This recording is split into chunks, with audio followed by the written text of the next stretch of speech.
बिजली के करंट की चपेट में आने से युवक की मौत। ईंट भट्टे पर करता था चौकीदारी का काम। राजाखेड़ा ग्राम पंचायत सिकरौदा के डोंगरपुर गांव में बिजली के करंट की चपेट में आने से एक 35 वर्षीय शख्स की मौत का मामला सामने आया है। घटना के बाद शख्स को आनन फानन में परिजनों द्वारा राजाखेड़ा के शहीद राघवेंद्र सिंह सामुदायिक स्वास्थ्य केंद्र पर लाया गया, जहां ड्यूटी चिकित्सक ने युवक का स्वास्थ्य परीक्षण कर उसे मृत घोषित कर दिया। परिजनों से मिली जानकारी के मुताबिक युवक बनवारी पुत्र रामकृष्ण निवासी गांव डोंगरपुर ईंट भट्टे पर मजदूरी का काम करता था, जहां शुक्रवार सुबह वह बिजली के करंट की चपेट में आ गया।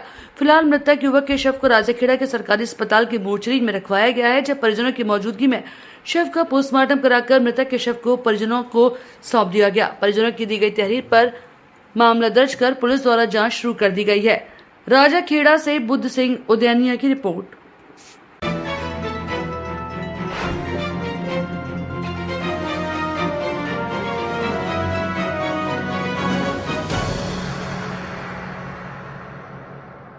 कृषि गल्ला मंडी में जलभराव से हुए किसान और पल्लेदार परेशान, प्रशासन नहीं देता ध्यान। पप्पू जाट। धौलपुर शहर की बात करें तो अधिकतर कॉलोनियां जलमग्न हो गई हैं। ऐसे में लोगों का आवागमन को लेकर रोजमर्रा की जिंदगी भी गुजारना मुश्किल है।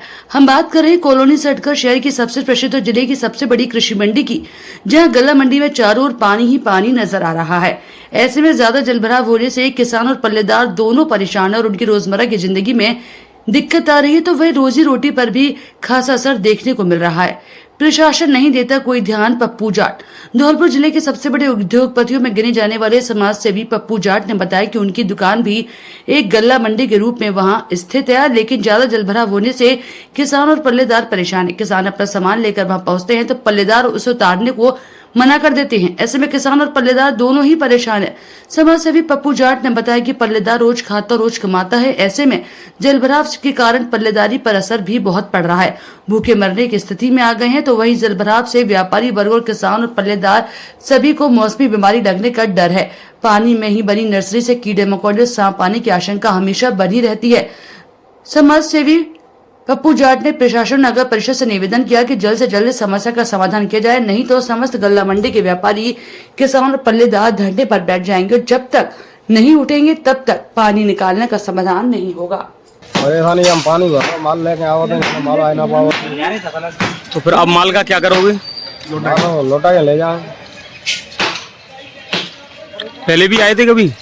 जब मोदना से भर रहा 2 महीना चले। 2 महीने से कोई सामान नहीं लाए हुए हैं ना।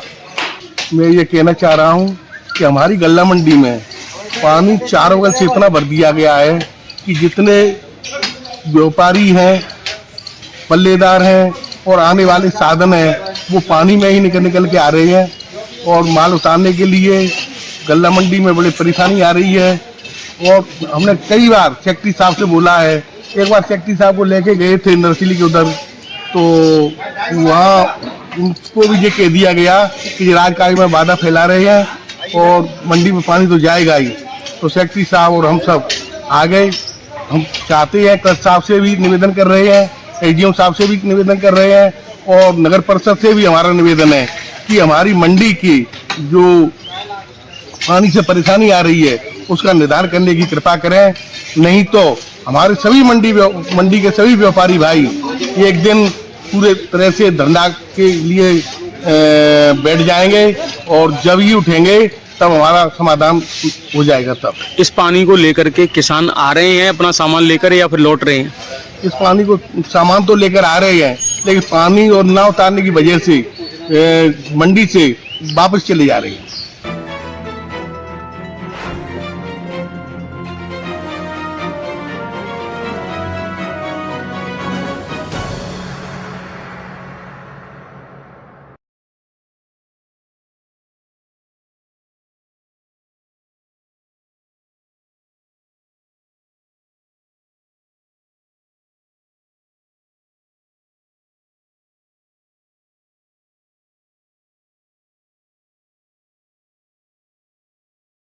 ट्रैक्टर की तेज रफ्तार देख धौलपुर पुलिस के फूले हाथ पांव। नेशनल हाईवे पर खड़े होकर रोक रहे थे अवैध चंबल रेता के ट्रैक्टर। एसपी सुमित मिराड़ा के निर्देशन में चलाए जा रहे अवैध चंबल रेता ट्रैक्टरों की धरपकड़ जारी है, लेकिन गुरुवार को सुबह सदर थाना प्रभारी रामनरेश मीणा के नेतृत्व में मय जाप्ता नेशनल हाईवे पर खड़े होकर अवैध चंबल रेता के ट्रैक्टर को रोकने की कार्रवाई चल रही थी। थाना प्रभारी रामनरेश मीणा के साथ पुलिस की 2 गाड़ी और अन्य पुलिसकर्मी हाथों में हथियार लेकर सड़क के दोनों ओर खड़े थे और अवैध चंबल रेता ट्रैक्टर का इंतजार कर रहे थे, लेकिन ट्रैक्टर की रफ्तार देखकर पुलिसकर्मियों को पीछे हटना पड़ा और उन पुलिसकर्मियों में से एक पुलिसकर्मी जमीन से पत्थर उठाकर ट्रैक्टर को मारता हुआ दिखाई दिया। धौलपुर जिले के जांबाज एसपी सुमित मेहरा के खौफ से अच्छों का पसीना आ जाता है। इसी बात को लेकर जिले में चर्चा का विषय भी आमतौर पर देखा जा रहा है कि लेकिन ऐसे जांबाज कप्तान के मुलाजिम गुरुवार को ट्रैक्टरों की रफ्तार के सामने बैकफुट पर नजर आए और बिना कार्रवाई के ही खाली हाथ लौटना पड़ा। शहर में आम जनता देखती रही इस मंजर को। गुरुवार की सुबह बैंक ऑफ बड़ौदा के सामने नेशनल हाईवे पर जब पुलिसकर्मियों के हथियारों के साथ सड़क के दोनों किनारे खड़े होते देखा तो आमजन भी इकट्ठा होकर देखने लगे, लेकिन ट्रैक्टर की रफ्तार के सामने जब पुलिस बेबस नजर आई तो आमजन भी कहने लगे जब इन रेत माफियाओं में पुलिस का ही खौफ नहीं तो आम जनता को उनकी रफ्तार क्यों नहीं दहशत में डालेगी। बता दें कि रेत माफियाओं के ट्रैक्टर की रफ्तार के सामने धौलपुर के मासूम बुजुर्गों नौजवानों ने सड़क पर अपनी जान गंवा दी है और कई लोगों ने इस मौत के मंजर को अपनी आंखों से देखा है। धौलपुर से सचिन शेडवाल की रिपोर्ट।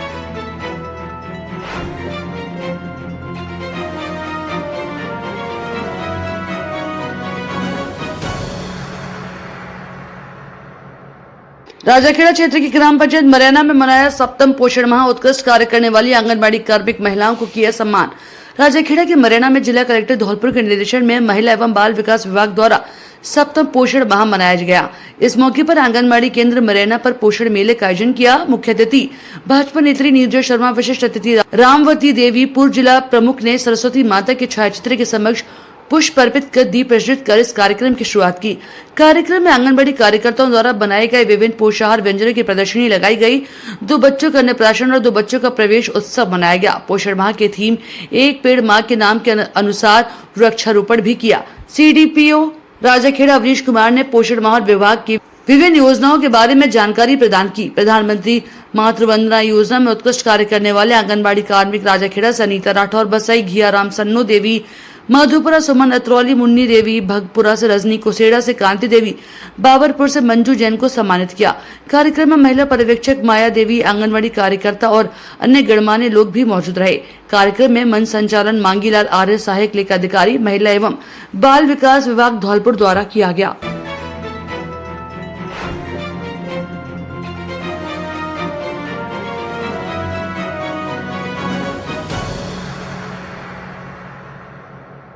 जानवरों के रिफ्लेक्टर बेल्ट से रात्रि दुर्घटनाओं में होगा बचाव। रिनी हॉस्पिटल में 5 दर्जन रिफ्लेक्टर बेल्ट दिए। आवारा जानवरों रात्रि के समय सड़क पर हो रही दुर्घटनाओं से बचाव को लेकर जिला यातायात पुलिस द्वारा चलाए जा रहा अभियान के अंतर्गत रिनी हॉस्पिटल धौलपुर द्वारा 5 दर्जन रिफ्लेक्टर बेल्ट यातायात पुलिस को भेंट की गई। जिला यातायात प्रभारी टीनू सोगरवाल ने बताया कि हमारे द्वारा जिला पुलिस अधीक्षक के दिशा निर्देश में सड़क सुरक्षा को लेकर समय समय पर जागरूकता अभियान चलाया जाता है, जिसके तहत हमारे द्वारा रिनी हॉस्पिटल के सहयोग से 5 दर्जन रिफ्लेक्टर काऊ बेल्ट्स मिली है, जिन्हें हमने जन सहयोग से धौलपुर से बाड़ी रोक अभियान चलाकर गायों को बांधा गया है। उन्होंने बताया कि हाईवे पर रात के समय काली गाय बैठी होने पर आसानी से दिखाई नहीं देती है। ऐसे में यदि उसकी रिफ्लेक्टर बेल्ट लगी हो तो वह नजर आ जाती है और दुर्घटनाओं से बचाव हो सकता है। हमारा प्रयास यदि हम इस अभियान के माध्यम से एक भी जीवन को बचा सकें। इस अवसर पर जिला यातायात प्रबंधन समिति के सदस्य डॉक्टर निखिल अग्रवाल ने बताया कि इस प्रकार के आयोजनों के माध्यम से लोगों में यातायात के नियमों के प्रति जागरूकता का संचार होगा और सभी आवारा जानवरों की रिफ्लेक्टर बेल्ट बांध दी जाती है तो दुर्घटनाओं में भी कमी आएगी। रिनी हॉस्पिटल की प्रबंधक डॉक्टर रेणु निखिल अग्रवाल ने कहा कि यातायात पुलिस द्वारा सड़क सुरक्षा को लेकर जो मुहिम चलाई जा रही है उसमें सहयोग प्रदान करते हुए हमारे द्वारा 5 दर्जन रिफ्लेक्टर बेल्ट बनाई गई है, जिसकी शुरुआत बाड़ी रोड पर जानवरों को बांध कर की गई। इस अवसर पर रोटरी क्लब के सचिव अंकित अग्रवाल ने कहा कि रोटरी क्लब सामाजिक सरोकार के क्षेत्र में अपनी विशिष्ट पहचान रखता है और हमारे द्वारा सड़क सुरक्षा को लेकर इस प्रकार के आयोजन समय पर कराए जाते रहेंगे। इस मौके पर यातायात विभाग की ओर से सतपाल सिंह, देवेंद्र सिंह, बाबूलाल, चालक नरोत्तम, रंजीत, दिवाकर मुख्य रूप से उपस्थित थे। जो अपने बेसहारा पशु हैं रोड पर वो बैठे रहते हैं और रात्रि में वो दिखाई नहीं देते, जिनकी वजह से एक्सीडेंट की कई घटनाएं हुई हैं और इन एक्सीडेंट को रोकने के लिए, जनहानि को रोकने के लिए और पशुओं के साथ भी कोई हानि ना हो, उसके लिए आज हमने रोटरी क्लब के साथ में इन बेसहारा पशुओं के रिफ्लेक्टर बांधने का अभियान शुरू किया है और यह अभियान हमारा रेगुलर रहेगा ताकि कोई भी दुर्घटनाएं नहीं हो और इन बेसहारा पशुओं की, इनकी जान की हम सुरक्षा कर सकें। मैडम के साथ एक बहुत ही नेक कार्य स्टार्ट किया है इस तरह की बेड दिल्ली हॉस्पिटल और रोटरी क्लब के सौजन्य से पशुओं को बांधने के लिए वितरित की गई हैं और कई पशुओं को अभी हम बांध कर भी आए हैं ताकि इन निर्जीव जो बेजुबान पशु हैं इनकी भी सुरक्षा हो सके और साथ में इनके कारण से जो एक्सीडेंट हाईवे पे होते हैं उनको भी रोका जा सके। मैं आप लोगों से भी गुजारिश करती हूँ कि अगर आप लोग भी इस कार्य में सहयोग दे सकें तो आप लोगों का बहुत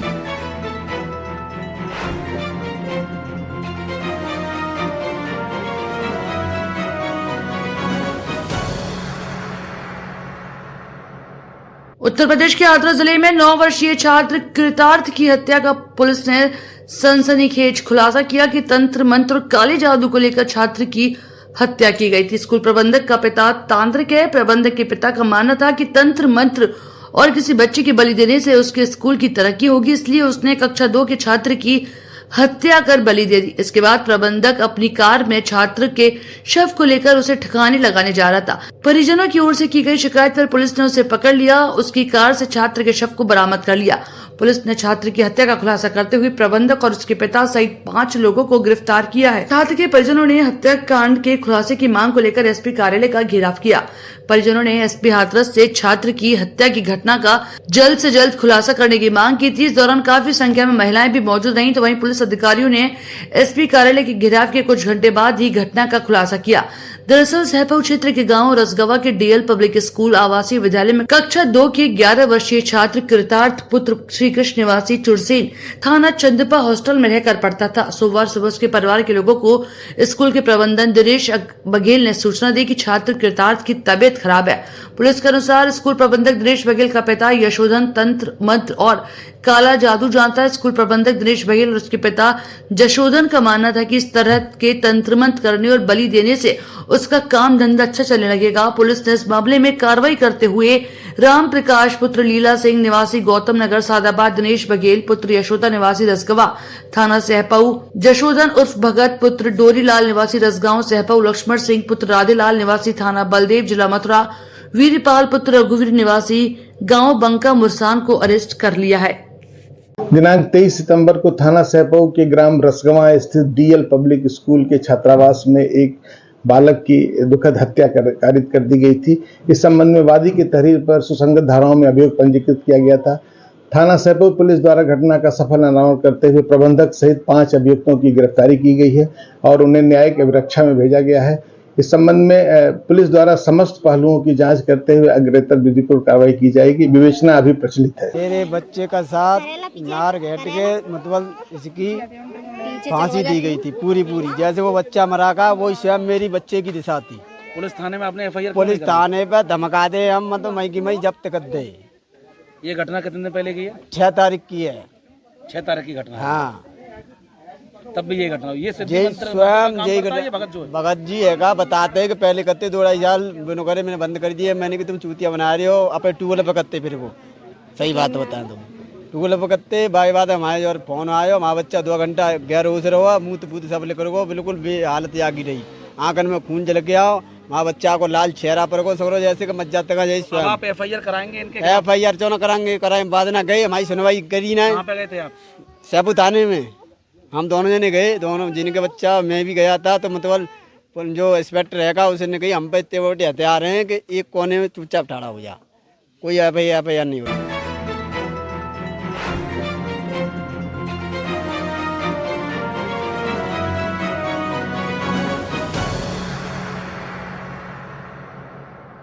यूपी के रायबरेली में इन दिनों एक गिरोह सक्रिय है जिसमें महिलाएं भी शामिल है जो चूड़ियां बेचने के बहाने घर की रेकी करती है। उसके बाद उनके गिरोह के सदस्य चोरी की वारदात को अंजाम देते थे। पुलिस ने इस गिरोह के 8 सदस्यों को गिरफ्तार किया। दतिया के पारदी गैंग के सदस्य बताए जा रहे हैं। रायबरेली पुलिस ने जिन 8 लोगों को गिरफ्तार किया उन्होंने 5 थाना क्षेत्र में 7 चोरी टप्पेबाजी की घटनाएं करने की बात स्वीकार की है। गिरोह की महिला सदस्य चूड़ी बेचने के बहाने घर की पूरी भौगोलिक स्थिति अपने दिमाग में उकेर लेती थी, फिर गैंग को सटीक जानकारी देती थी। पुलिस के मुताबिक मध्य प्रदेश के दतिया के रहने वाले चोरों का यह गैंग पारदी गैंग के नाम से संचालित है। पुलिस पिछले दिनों लालगंज थाना इलाके में ज्वेलरी शॉप से बैग लेकर भागे टप्पेबाजों की तलाश में जुटी थी और इसी कोशिश में महिलाएं पकड़ी गई। पुलिस ने इनके कब्जे से तमंचे और चोरी का सामान नकदी बरामद किया है। एडिशनल एसपी संजीव कुमार सिन्हा ने बताया कि चूड़ियों की फेरी लगाने वाली महिलाएं घर घर जाकर पहले रेकी किया करती थी, फिर एक गुप्त भाषा में आवाज निकालकर अपने पुरुष सदस्यों को बता दिया करती थी। मोटरसाइकिल से पुरुष उस घर में जाकर चोरी को अंजाम दिया करते थे।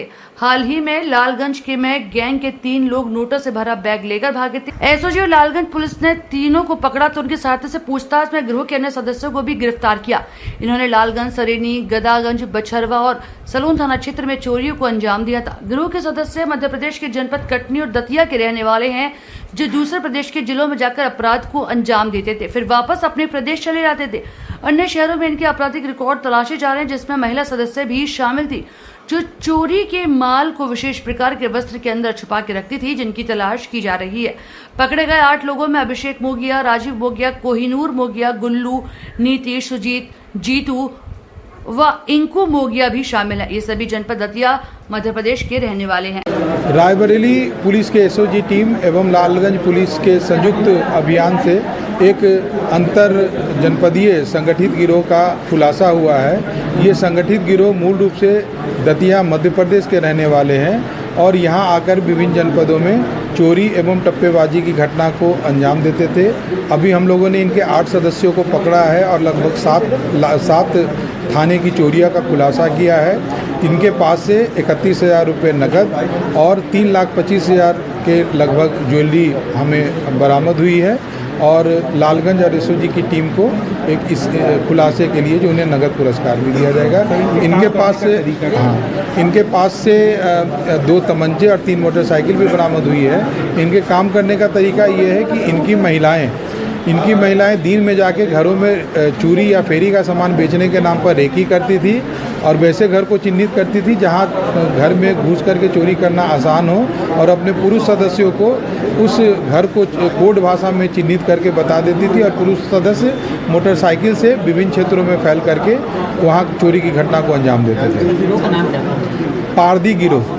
ये कौन सी घटनाएं, कौन सी चोरियां इन लोगों ने हुई थी? अभी हमारे 7 थाना क्षेत्र हैं, लालगंज, सरेनी, गदागंज, मिलेरिया, बछरावा, सलोन। इन थाना क्षेत्रों की कुछ घटनाएं को जो है इन्होंने कारित किया था। बरामदगी इनके पास से करते हैं? बरामदगी इनके पास से लगभग 3,25,000 के ज्वेलरी बरामद हुई है और 31,000 रुपये नकद, 2 तमंचे और 3 मोटरसाइकिल। हमसे हमेशा जुड़े रहने के लिए चैनल को सब्सक्राइब करें और आप चाहते हैं कि हमारी हर खबर का नोटिफिकेशन आप तक पहुंचे तो बेल आइकन का बटन जरूर दबाएं। अगर चैनल सब्सक्राइब कर लिया है तो लाइक, कमेंट और शेयर करें।